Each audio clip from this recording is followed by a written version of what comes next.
আজি আমাৰ অসমীয়া সংস্কৃতিৰ অন্তৰ্গত সন্মানৰ যি পূজা সমিতিৰ দায়িত্বত আছে সভাপতি সম্পাদকসকলক আমন্ত্ৰণ জনাই শাৰদীয় দুৰ্গা পূজা উৎসৱভাগী সুন্দৰভাৱে ব্যৱস্থিতভাৱে আয়োজন কৰাৰ কাৰণে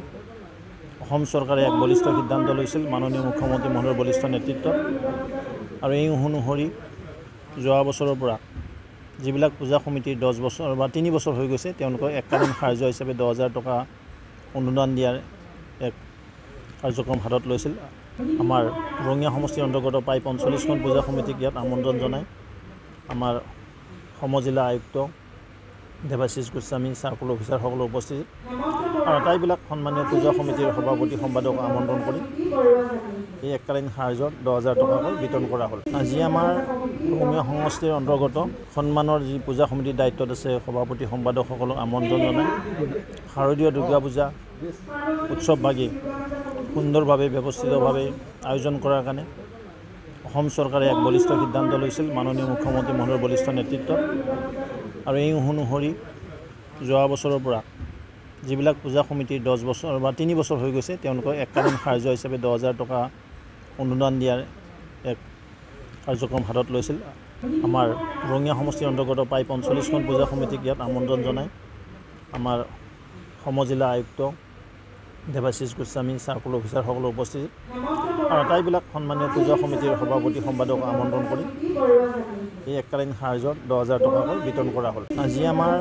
অসমীয়া সংস্কৃতিৰ অন্তৰ্গত সন্মানৰ যি পূজা সমিতিৰ দায়িত্বত আছে সভাপতি সম্পাদকসকলক আমন্ত্ৰণ জনাই শাৰদীয় দুৰ্গা পূজা উৎসৱভাগী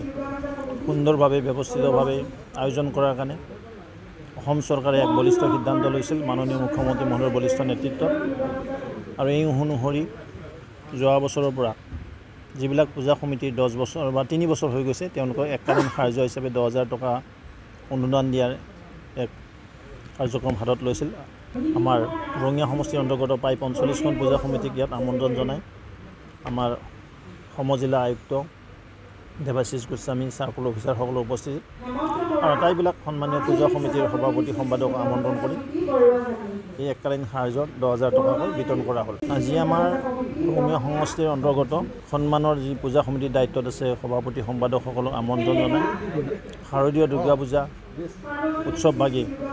সুন্দৰভাৱে ব্যৱস্থিতভাৱে আয়োজন কৰাৰ কাৰণে অসম চৰকাৰে এক বলিষ্ঠ সিদ্ধান্ত লৈছিল মাননীয় মুখ্যমন্ত্ৰী মহোদয়ৰ বলিষ্ঠ নেতৃত্বত আৰু এই অনুসৰি যোৱা বছৰৰ পৰা যিবিলাক পূজা সমিতিৰ 10 বছৰ বা 3 বছৰ হৈ গৈছে তেওঁলোকক এককালীন সাহায্য হিচাপে 10,000 টকা অনুদান দিয়াৰ এক কাৰ্যক্ৰম হাতত লৈছিল। আমাৰ ৰঙিয়া সমষ্টিৰ অন্তৰ্গত প্ৰায় 45খন পূজা সমিতিক ইয়াত আমন্ত্ৰণ জনাই আমাৰ সমজিলা আয়ুক্ত দেৱাশিষ গোস্বামী চাৰ্কুল অফিচাৰসকল উপস্থিত আৰু আটাইবিলাক সন্মানীয় পূজা সমিতিৰ সভাপতি সম্পাদক আমন্ত্ৰণ কৰি এই এককালীন সাহায্য 10,000 টকাকৈ বিতৰণ কৰা হ'ল। যিকোনো খবৰৰ বাবে যোগাযোগ কৰক